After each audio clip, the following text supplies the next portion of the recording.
Your journey has been an interesting one up to here. You've questioned so much more than those around you. You've even questioned yourself as to how you could have grown into these thoughts. Am I crazy? When did I begin to think differently? Why do people in general appear so limited in their thought process? Rest assured, you are not alone. The world is slowly waking up to what you already know inside, yet can't quite verbalize. Welcome to the Spiritual Dope Podcast. The show that answers the questions you never even knew to ask, but needed the answers to. Questions about you, this world, the people in it. Most importantly, how do I proceed now moving forward? We don't claim to have all the answers, but we sure do love living in the question. Time for another hit of Spiritual Dope. Hey there, Spiritual Dope. I'm on here today with our guest, Satyen Raja. He is a co-founder with his wife, Suzanne Raja, that founded Warrior Sage back in 1999. That's the last millennia, right, Satyen? And they founded it with a mission to activate leaders with powerful missions to bring their dreams into reality. So for the past 2 decades, Satyen and Suzanne utilized their 3 decades of immersion in wisdom, transformational, and enlightenment methodologies to provide hundreds of trainings and workshops, internationally teaching tens of thousands of students the art of the warrior, the art of sage, and the art of the lover. So Satyen, thanks for being on today. Brandon, thanks for having me and your nice introduction. Awesome.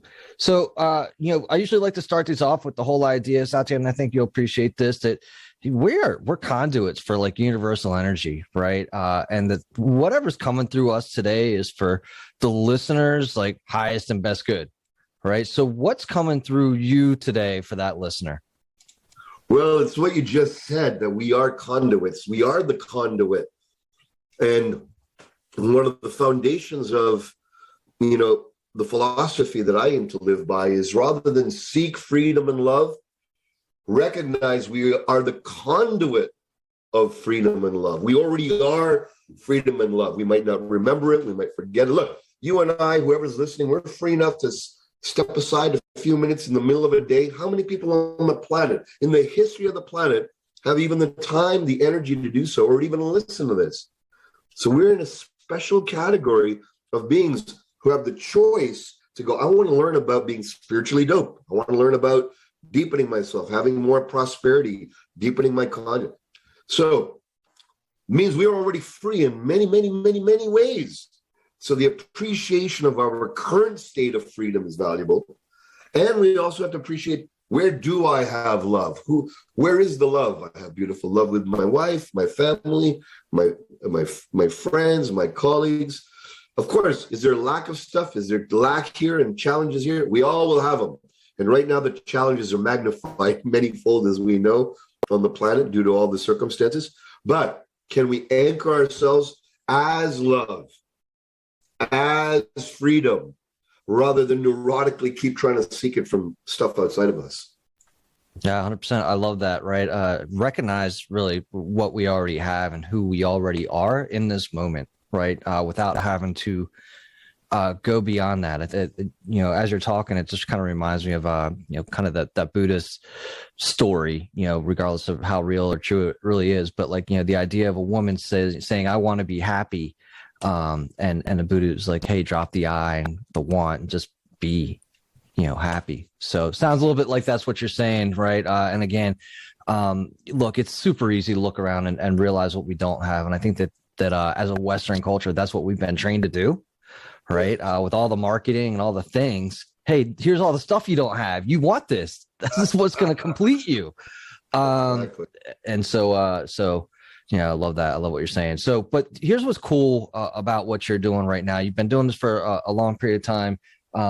And as you and I spoke about in the beginning, we connected through a mutual friend, Len Wright, who I've had on a previous podcast, had some great conversations. And he introduced me to your book that is coming out. Let me see if I've got this in front of you here. The Transcendent CEO. And I wanted to talk to you and share with the audience a little bit about what you're doing in that today. So let's just start off with the very thought and the idea of, what does it mean to be a Transcendent CEO? Well, I'm in a very blessed and privileged position to be a guide and mentor, supporter of business leaders, founders, CEOs who are leading socially impactful companies that are here for the greater good.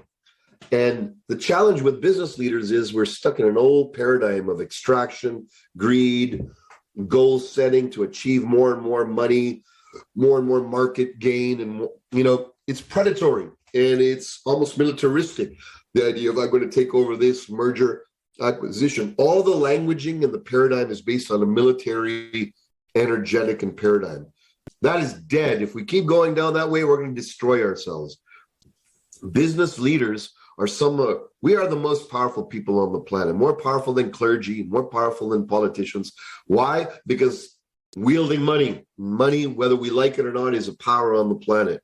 Now, it's not the money that's good or bad or indifferent or neutral. It's how we use it. And how we use it is based on the depth, the resonance of our consciousness. If we're in a me egoic state, no matter how much money we have, we're going to continuously be voraciously looking for more. If we're in a we state of being, which is the next evolution, then it's about sharing, collective win-win. But even that has a limit right now.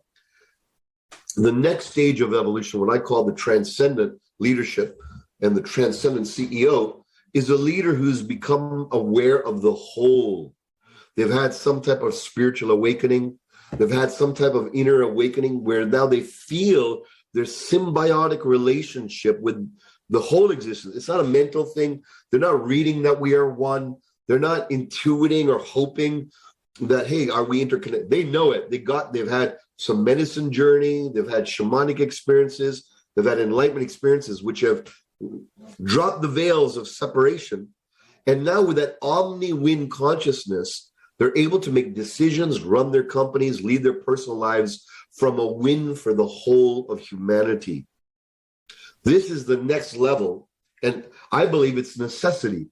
And those who aren't moving into that dimension are claiming that they're going to die. They're going to die on the vine because that paradigm is dead and it's self-destructive. And whoever's still entertaining it is going to reap the benefits, or I should say the destruction of that paradigm.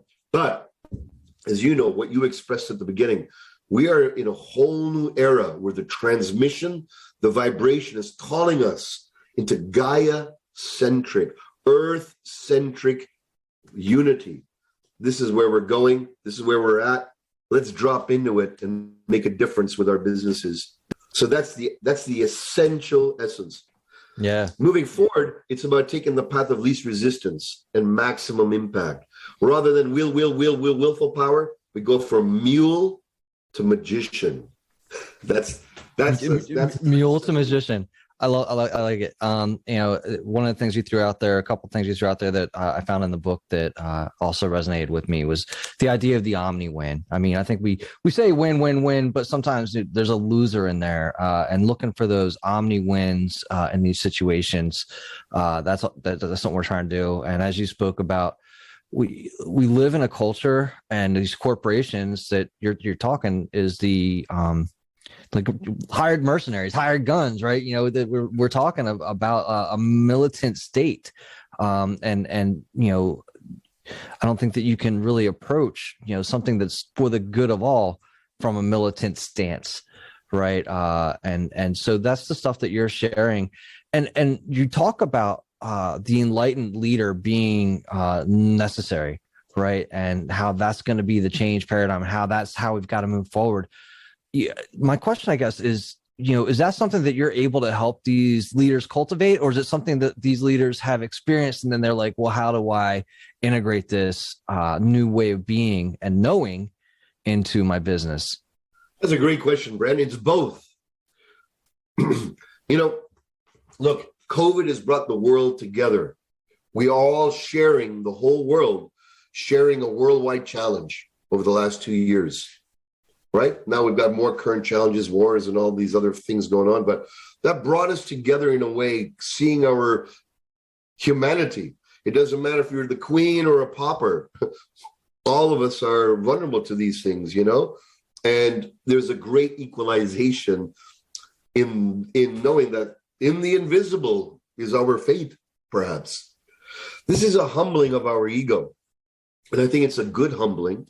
And I think it's an invitation for all of us to recognize I'm not even going to feel fulfilled unless what I'm doing has a good benefit for more than just myself and my family and my personal goals.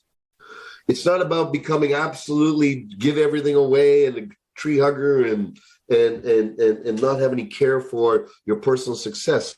No, it's personal success and plus, plus, plus. So the paradigm I like to introduce, the old paradigm was peak performance. Let's go from average, low peak, and then move ourselves so we're able to get more done, be more effective, create more results in a shorter period of time with more focus of who we are. Everyone who focuses on the peak performance focus for too long burns out. I've seen it over and over. Families burning out, relationships going through all types of strife and struggle, even when the businesses are going strong. Why? Because there's not a balance, an equanimity, an equilibrium of being. And so I really feel it's time that we embrace equilibrium, having a healthy family life, having a healthy body, having a healthy relationship to spirit, to God, to truth, to enlightenment, whatever we want to call it. And then from the wisdom, from our saturation in that, our leadership in business is now wise. It's not extractive. It comes from wisdom. And this is the era. We're going into the era of universal wisdom, which I believe is the most important value right now to embrace. If you were call out what universal wisdom means, like I guess in a phrase or a paragraph, what would that sound like? Wisdom is tapping into the ancient knowing that's within us, that comes from all the wisdom traditions of East, West, North, and South. There's things that masters have told us of every ilk that is familiar, that's resonant. And those ancient wisdoms that our indigenous elders hold, our elders hold from all around the world, from all cultures, we've put a golden calf on the throne, and that's success, money, and peak performance, and all these things in that realm. But the wisdom shows us that peak existence is where the diamonds of life lie. And peak existence is, how is my life living? Peak performance is you're going towards a goal of having more output, more success in one area. Peak existence means I'm enjoying the whole spectrum of life, being with my lady, making love with my lady, taking my children out, having fun with my friends, having time to relax and do nothing and enjoy nature and all the gifts of Mother Nature, as well as being focused on our success. And we're in an era that I've seen with the CEOs I mentor where we can truly have all of that without compromising at all the depth of who we are and our integrity. Yeah, that's awesome. I mean, because again, breaking away from what we've had for the past 100, 150 years, right? I think to your point, we've seen we saw the fractures and the fracturing through COVID. Nobody escaped it. Like you said, nobody got away from COVID and what it did. Everybody experienced the same thing at the same time. Nobody got away from it, right?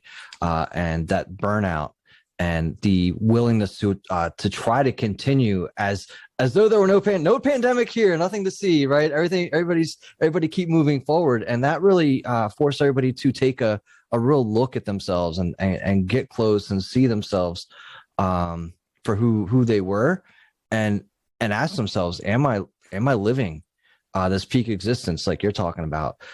We don't know what's around the corner. How can I start living a peak existence? And I think that one of the formulas you give in the books is the 5 pillars, right? The 5 F's.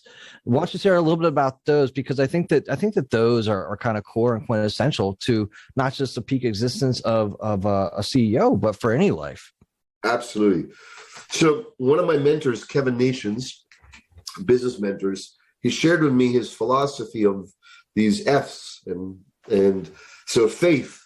So I call them the freedoms: faith, family, finance, fitness, and fun. Of course, you can add more F's to that, but faith is our spiritual connection to ourselves, our belief in ourselves, our belief in the higher power, our connection to the universe. It's how connected we are to the synchronous flow of existence is what I call faith. Very valuable to cultivate. Family, of course, we can enjoy all the riches of life, but if our family life, if we're not having beautiful relationship and flow with our intimates, with our family members, there's an emptiness of life. There's an ache because our home base is not there. So fostering and putting family, people say, which one do you put first? I go, I don't. Faith, family, finance, fitness, and fun are threads of a strong rope. Any one of them are weak. If you pull on the rope, it'll break. Each one has to be healthy. Faith, family, finances. There's a lot of focus on earning, but what about saving? What about spending? What about investing? What about dealing with your money from a place of the Tao, that there's infinite, and that you don't own anything, that we're just a steward of all our belongings and our money as we're here. That stewardship energy is a very wise way of approaching it. It takes us out of the egoity. Faith, family, finance, fitness. Our bodies are a vessel for our spirit. When we feel strong and healthy and alive and vital, we make love more, we're seen more, we're respected more, we feel better about ourselves, and we got more energy to fulfill life. Faith, family, finance, fitness, and fun. This is one of the ones I had to work on as a very focused individual. Now, before that, I would burn myself out years back. Now I make sure in my week, every night, every day, I've got fun going on. Fun in this, and fun with my wife, fun with my friends, fun with my kids, fun just by myself. So when we have these faith, family, finance, fitness, and fun, and we water each one like a garden, they all grow together, interweave into a very powerful rope that's unbreakable, and we can scale that all the way up to heaven. That's awesome. And I think that one of the things that knowing about you is a strong background in the martial arts, which I think just has always kept you probably connected into at least some type of reflection, even though at a certain point it sounds like you went real hard, right, in just life in general. And I think that's just kind of the path, right? That's kind of this is what everybody tells you you're supposed to do. Satyen, go hard, go strong, don't stop until that sounds like a Michael Jackson song. Don't stop till you had enough. But you go strong, and you find yourself, looking back and be like, what was all this for? Because you find that you lost touch with your faith. You find that you maybe lost touch with your family and the fun. Maybe you've had a success and you're fit, but like there's this vast amount of emptiness. But I know that last I read, at least, you've got the Brazilian Jiu-Jitsu, which I think that as we go, I practice this myself and I love it. I don't think. Oh, you do Jiu-Jitsu? Yeah. Listen, without it, listen. 5:30 in the morning, I jump out of bed and I make that part of my, 3 days a week. It's 5:30 in the morning. I'm on the mats, and I love it because there's no ego there, right? There's no ego. You can't be in any better state of flow than when you're trying not to get choked, right? And as we get older, we're still able to do this, and this is another place where we can put into practice maybe slowing down and teaching others, hey, listen, sure, you can go super fast and you can get it, but maybe you're relying on your piss and vinegar, as it were, right? Versus like technique and just a practical, purposeful application. And again, this is stuff that I'm seeing you teach in the Transcendent CEO, right? So when you are people approaching you? Are you going to companies and pitching? I'm just kind of curious what this looks like from, not necessarily even a business perspective, but how are you being approached, and how's this Transcendent CEO reaching the ears of CEOs that might be willing? Most of my clients are all by referral. They've heard me on a talk or heard me somewhere, or I've shared on a stage, or I've expressed in a conference. I'm invited to do keynotes and such. But I've been very blessed to have, my focus has not been on marketing. So this is for anyone in business. My focus has been on serving my clients so they have exceptional experiences and results in their own personal lives, which then become a 10 times better marketer than anything I could write or market or put out in ads and all of that. That's because that's me. That's what's worked for me. For me, I just take my heart, my soul. When I have my clients, I want to flush out their dreams, their aspirations. I want to take a look at the good, bad, and ugly, what's working, what's not, where's their shadow, where's the shit they don't want to look at, and I go right for that, fearlessly, and I take them there. Why? Because as leaders, we can't bullshit around with our shadows. We got to strengthen them. We can't put them aside and show our shiny, successful side, and inside we got termites in our heart or in our consciousness, right? So, because I have that, how can I say, ferocious love to accept only the highest in those I work with, because I know they've got missions that are valuable, I don't bullshit with them. And I believe that my experience has been that attitude of love with fire, with care, seeing the results in their life. That's where I put all my deepest investment on. And I trust the universe in the return that results of that. That's awesome. And I love reading some of the stories in the book of you hanging out with Stuart Wilde too, right? Like, so, I mean, you've had some really connections with some cool people. You've had this great journey, and you're able to share this with others to, create connections to leaders. And oftentimes, I think it's great, for everybody to experience, some type of enlightenment, some type of awakening, some type of spirituality, right? Like, definitely connect with all your five, right? Your faith, family, but one of the things that I think is most neglected throughout, again, Western culture, and just speaking primarily from experience, is faith, right? And the spiritual connection. We're like, listen, I'll get to that when I'm dead.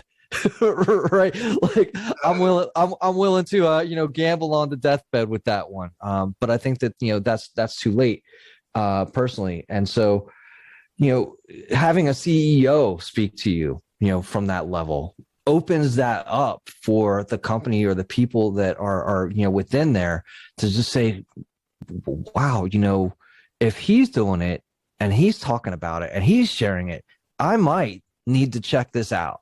Right? Is that kind of the idea? Yes. Yeah, let's hear more about it. We follow people we trust. We follow people that are demonstrating lifestyles that we value. There's a lot of great orators, a lot of bullshit con folks. There's all types of talk. We've got TED Talks every weekend going on, right? Talks. Who's doing the walking? Are we doing the walking or are we doing the talking?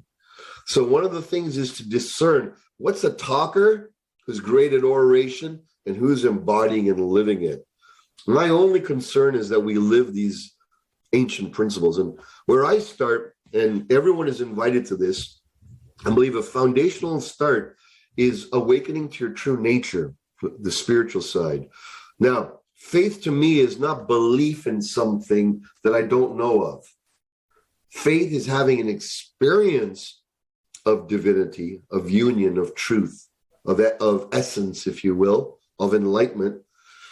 And from the experience, orienting our life to be congruent with the truth of who we are, not the identities, the shallownesses of ourselves, or the, if you will, the wobblynesses within our own psyche, but identifying with the essence. And all the leaders I take through, the coaches that we got different levels, right? I've got about 300 coaches in my organization.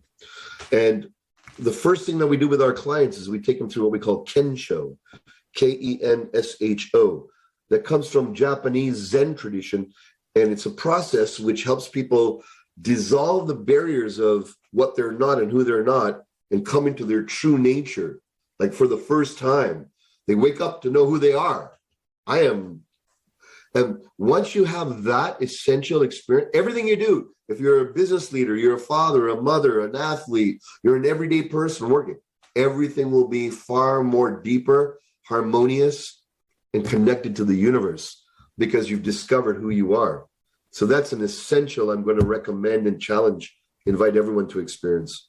So you would recommend that they check out what Kensho is, or do you have something else that would help them to dissolve those barriers, right? Yes, absolutely. And they can download that free on our warriorsage.com website. We've got 3 activations. One is called the Abundance Activation. It's a 1-day complimentary, totally free, no strings attached seminar that you do at home with your beloveds, friends, family members. There's another one called Relationship Activation to really up-level your emotional IQ and your skill sets in all relationships, including intimate. And then the Power Activation is awakening your enlightened power, not the power of the ego. It's dissolving, it's enlightening. And all of that's available, absolutely free. You can download it, experience it for yourself. It's less lecture, and it's exact guided processes. So get a friend, family member, a spouse, a child, do it with each other, and you'll see the results. Okay. No, I love that. And a couple things in what you're saying here too. I don't know if you blanked out and on the I am when it becomes to like who you are, because it's almost ineffable, right? Like it's this type of thing where like you find out who you are and that's it. There's I think you talked a little bit earlier in the beginning. There's a knowing, right? There's no disputing what had happened in that moment of awakening, of accessing, realization, activate, whatever you want to call it. Like there's so many different ways you can do it, but like once you're there and you hit it, you're like, oh shit, right? Like everything there's a big old, like everything just kind of moves to the left or whatever, right? Like everything's in that moment, everything is different. And and even then, and I think that a big challenge for a lot of people is to realize, you know, the awakening, that's just the start, right? I mean, like the awakening is just like, okay, you just got here, right? Thanks for showing up. When we go to bed at night, right, we sleep. When we wake up in the morning, it's not the end of the day. The waking up is the beginning of the day. Right. First, yeah, 100%. And I think that there's a challenge too, and a couple of things that you're saying. It's like, again, not power as in an egoic sense. I remember, and I was just beginning, even just the podcasting and feeling encouraged to step into myself, right? When I am stepping into my power and talking to peers and said, you know, wouldn't it be great if you could step into your own power, into your own greatness? They're like, well, I'm not great. And so what is it that is keeping people from accepting the truth of who they are? It's the attachment to the identities that keep us safe, secure, and huddled in the known. Okay? Safe, secure, and huddled in the known. To discover who we are, we have to have the willingness to go, I know who I am already. I'm a father, I'm a husband, I'm this, I'm that, I'm that. I'm a friend of someone, I'm a son of my father. Those are all identities, all labels. Your schooling, your education. As you shared, when one discovers who they are, it's like a spiritual soul orgasm, a recognition of who I am that goes beyond words. It's beyond this world, beyond this earth plane. There's no words for it. But we can talk about it. I can talk about orgasm, but if you haven't experienced orgasm, it's so much more than what can be spoken about. Even you can talk volumes on it, but one experience is profound. In the same way, waking up, or what the Japanese call kensho, or in India, yogis call it samadhi. In English, we can call it the direct experience or the direct consciousness of who you are and what you are. Someone call it our I amness. We can hear it. You can meditate. You can do mantras on I am. You can feel the center of I amness, but it's not full enlightenment. It's not a full awakening. It's towards right. So right. There's like I consider myself awakened, but I don't consider myself enlightened. Yes. Right. So Yes. I mean, but I would still consider awakened just a different plane than I had existed before, right? And it's no better, no worse. And it's in, you know, look, everybody's a Buddha, right? Like I get it. Like it resides in everybody, but there's still there's still more, right? I just wanted to call that out, right? Like I don't. In Japanese, in the Zen tradition, there's kensho, or the initial waking ups, and satori is a term given to sustain enlightenment, which comes after maturation, guidance, support after the initial awakenings. And so satori represents the sustained state, and there's depths of that as well. Right. No, and I say I don't know, right? Like my first time through. Right, first time through. So so I guess the question I would have too, right? Let's again, transcendent CEO. I think what you're doing in this is really awesome. You one of the things that in the book you recommend to use it as almost an oracle, right? You kind of open it. I don't know if you mean oracle similar to like the I Ching. You kind of open it and you get to a point and you're like, hey, what's on my mind at work today? Think of a reflective question, something that's hard on me. Opening the Transcendent CEO book and being like, oh, here's some stuff that I could work on, and this is indicative of what I'm going through, and oh, here's some answers on how I can apply this. Right? Absolutely. I designed it as an oracle. Anyone who's in business, or you're interested in leadership, or you're a leader, you might not be a CEO or a founder CEO, but we all are leaders. You might be the CEO of your household. You might be the CEO of yourself. Right. So this book goes into these principles. You can open it anywhere, get insight, reflection, stories, wisdom, attunement. Yeah, so it is like an oracle or an I Ching or a tarot deck. Nice. Plus, it's easier to read that way. That way you don't have to start beginning to the end. For sure. And so of the people that you've shared this with and have worked through with, what would you say has been the largest impact or aha teaching out of this book for some years? It's what I said earlier, mule to magician.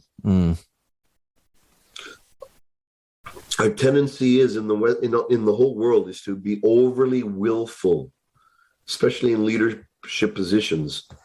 Willful, drive, keep going, take a breather, drive. Right. And it produces results.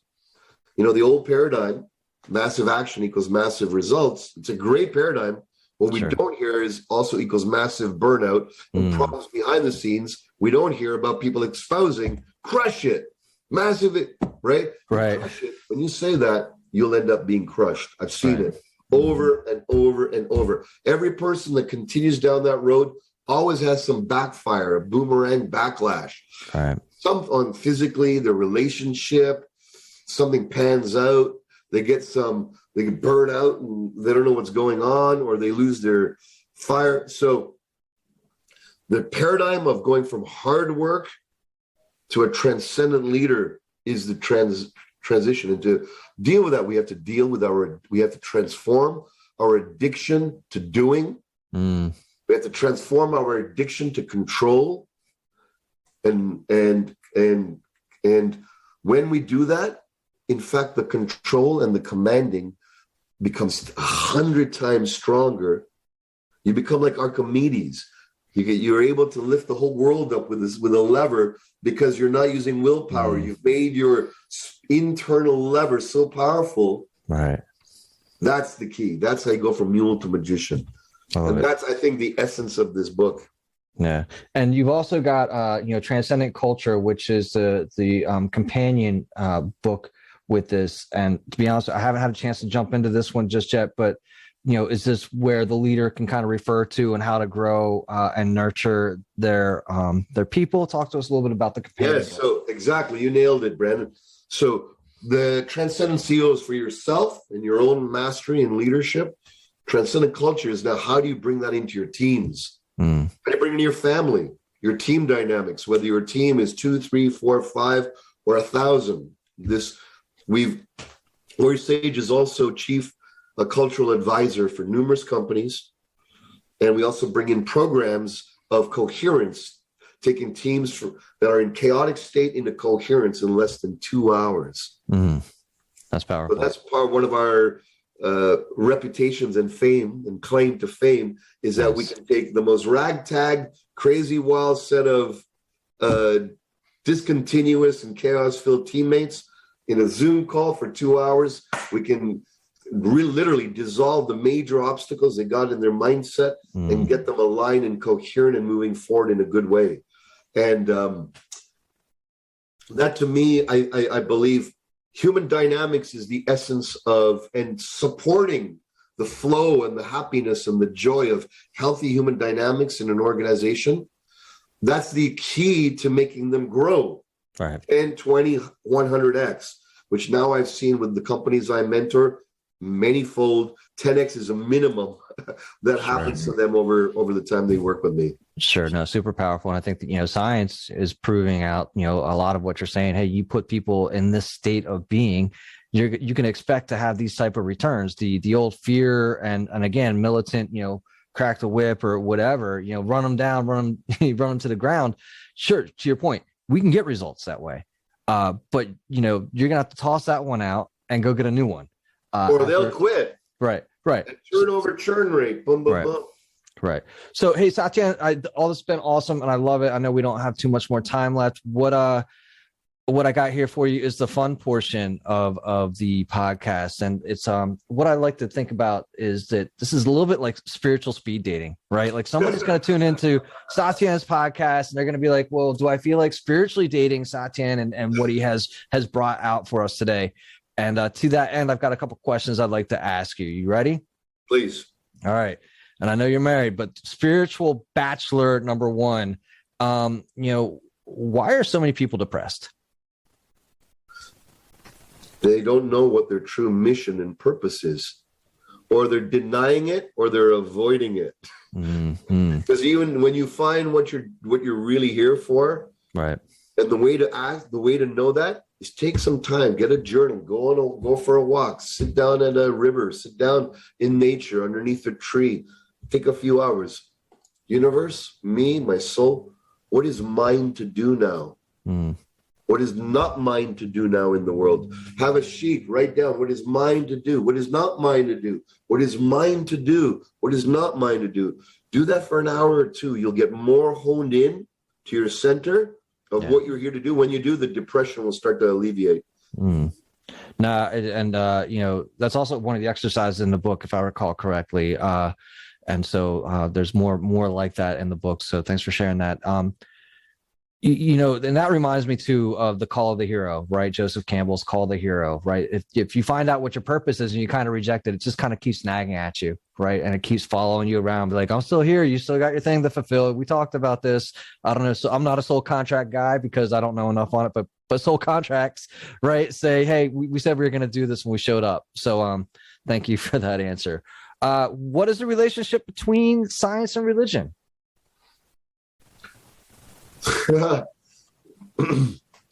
Well, in this day and age, all the lines are blurring. And science, philosophy, spirituality are getting closer and closer together because we're noticing that universal laws are universal laws. Doesn't matter what spectrum you're in. And I believe science, as we go deeper into the quantum mechanic dimension, it sounds more and more closer to spiritual dimensions. And one day, I believe, will be a place where there's no distinction, where it's just a universal science that takes into account the observer, the subject, the relationship, and all of the whole spectrum of the game. Yeah, I think it's been a lot of fun to watch them converge over the past couple of years. I don't know about you and how kind of excited you are when something comes out and you're like, oh, and now I can go to somebody and be like, it's not all woo-woo. Here it is. I've got something for you, right? But some of my top CEOs are like some of the world's most brilliant scientists, like scientists, AI geniuses, biotech geniuses. I'm talking geniuses, right? But when they get the taste of the spiritual flavor and the awakening, they're like, wow. And the maturity of their science goes to a whole new level. Wisdom informs science. Sure. There's and correct me if I'm wrong. Like, I mean, there's you know, what's the opposite of constriction, right? There's a release, right? Because they've been going through constricted and they've been going through like forcing. And if they can sit back, release, relax, and I guess, you know, receive, right, is kind of how it works out. Well, hey, Satyen, it's been so much fun. Is there anything else that you wanted to share prior to us signing off today? Well, I'm just very grateful for you, your energy, the good work you're doing out in the world. Thank you for sharing and asking me these great questions. And everyone who's listening, you're welcome to come to our website, warriorsage.com. And there's many, many different teachings and interviews with all the great CEOs there. A lot of inspiration. And it's just been a pleasure, my friend. And let's keep banding together for the greater whole right now, okay? I appreciate it, Satyen. Thanks for being on today. Bless, brother. Be well. Really hope you enjoyed this episode of the Spiritual Dope Podcast. Stay connected with us directly through spiritualdope.co. You can also join the discussion on Facebook, Spiritual Dope, and Instagram at spiritual_dope. If you would like to speak with us, send us an email through brandon@spiritualdope.co. And as always, thank you for cultivating your mindset and creating a better reality. This concludes the most thought-provoking part of your day. Don't forget to like and subscribe to stay fully up to date. Until next time, be kind to yourself and trust your intuition.